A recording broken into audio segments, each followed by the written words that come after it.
আমাকে যেতে হবে, আমাকে খেতে হবে, আমাকে পড়তে হবে, তোমাকে জীবনে প্রতিষ্ঠিত হতে হবে, তোমাকে বিসিএস ক্যাডার হতে হবে, তোমাকে পড়তে হবে, তাকে বলতে হবে।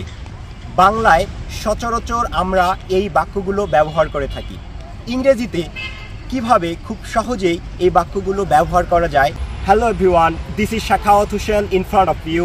In this video, I'm going to give you a very essential, a very important English spoken rule. I hope that will help you to speak English very effortlessly, very clearly, very fluently.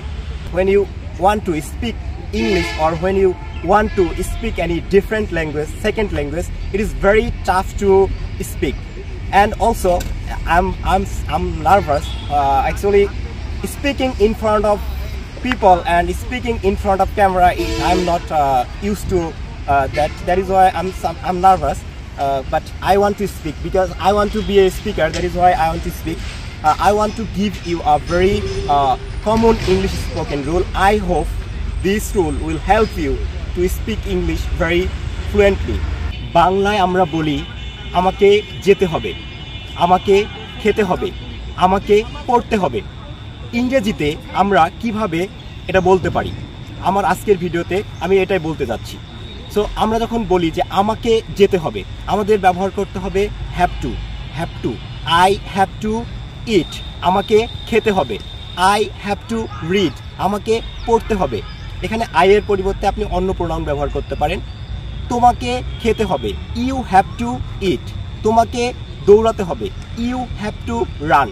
তোমাকে জীবনে প্রতিষ্ঠিত হতে হবে, you have to establish in your life. তোমাকে বাজারে যেতে হবে, you have to go to market.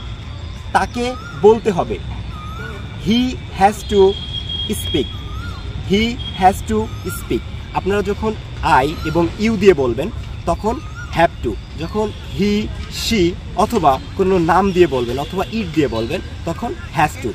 He has to speak, তাকে বলতে হবে, হি হ্যাজ টু স্পিক। তাকে যেতে হবে, হি হ্যাজ টু গো, তাকে যেতে হবে।